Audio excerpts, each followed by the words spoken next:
Shout out mga kongsi. Yan, panibagong vlog tayo. Update ko lang kayo dito sa tabing dagat.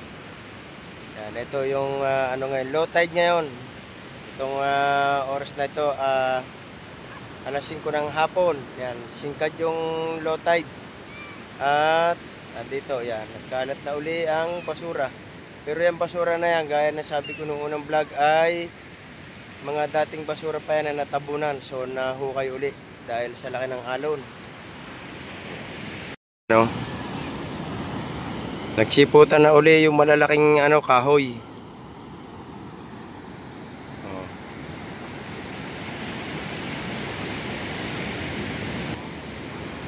So ayan lalo na sa part na doon papunta doon sa tapat ni na Chong Luis. Ayan lalaki ng kahoy. Ang dami ng doon nag-outing. Ayan mga nag-outing yan, yung mga tao na yan. Grabe ang basura na naman. Alam niyo ba, ang nagpapadami dito yung mga mga bunga ng niyog. Yan yung mga pinaglalaroan ng mga bata na yan, yung mga bunga ng niyog. Hanggang dito yan Yan Yan, ito yung cottage ko. Yan. Ang tubig ay lampasan na doon sa loob. Yan, kaya lang di nakalampas yung mga basura gawa ng hinarangan ko ng malaking kahoy yung tapat ng gate at saka yung harap ng bakod. Yan di pa ako nakakapaglinis. Yan, ito yung bangka ni Kamedal. Binago ko yung kulay, ginawa kong pula yung kulay itim na dating dito, yung pinaka-rebite niya. Ayan, binago ko yung kulay. Pati yung katig ay binago ko rin ng kulay. Dati puti yan, ginawa ko na rin pula.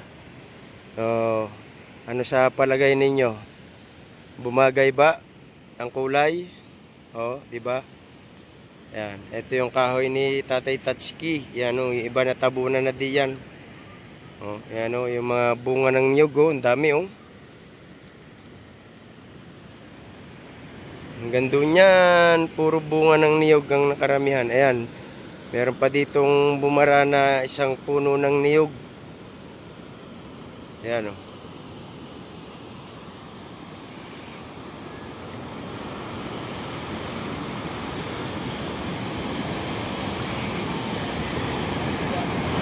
Ayan puno ng nyug yan isang buong nyug yan.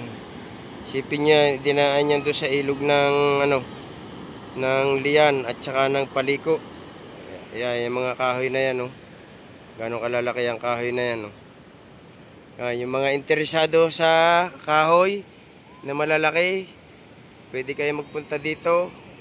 Na yan, talagang ipinakukuha na yan kasi sagabal yan sa mga bangka pagka magbababa. Lalo doon yung kana Chong Luis doon yung haba ng kahoy na yung kulay puti na yan baka hindi lang kikinsidi pa ang haba niyan. Yan pa, ito yung matagal na na kahoy na hindi talaga madala-dala kasi malalim na yung baon ng ugat na yan Yan. Dami nga pala ng tao doon grabe Ayan doon na padpad yung mga basura sa lugar na yan. Tapos doon sa may tapat ng Globe Park, sagad na yung doon, yung alon. Mismo doon na napisa sa may mga bakod ng resort. Ayan, meron ditong barkong malaki. Ayan medyo malabo. Ayan. Yan yung nagdadragging, yung sumisip-sip ng buhangin.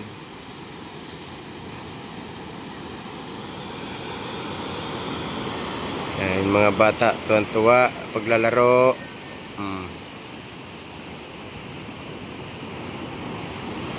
Medyo maliit na yung alon ngayon, di gaya kaninang umaga, pero layo pa rin ang pinipisa kita niya medyo malabo yung Fortune Island gawa ng habagat. Lalo na doon sa parte doon sa may San Diego. Yan, ito matagal na rin yung kahoy na yan, nakatayo na yan, oh.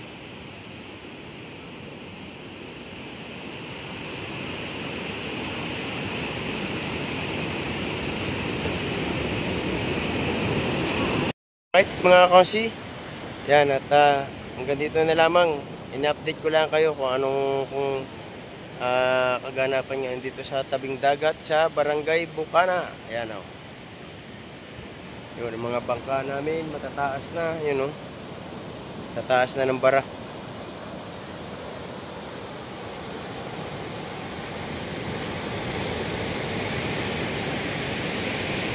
Alright, mga konsi. Bye-bye. Thank you.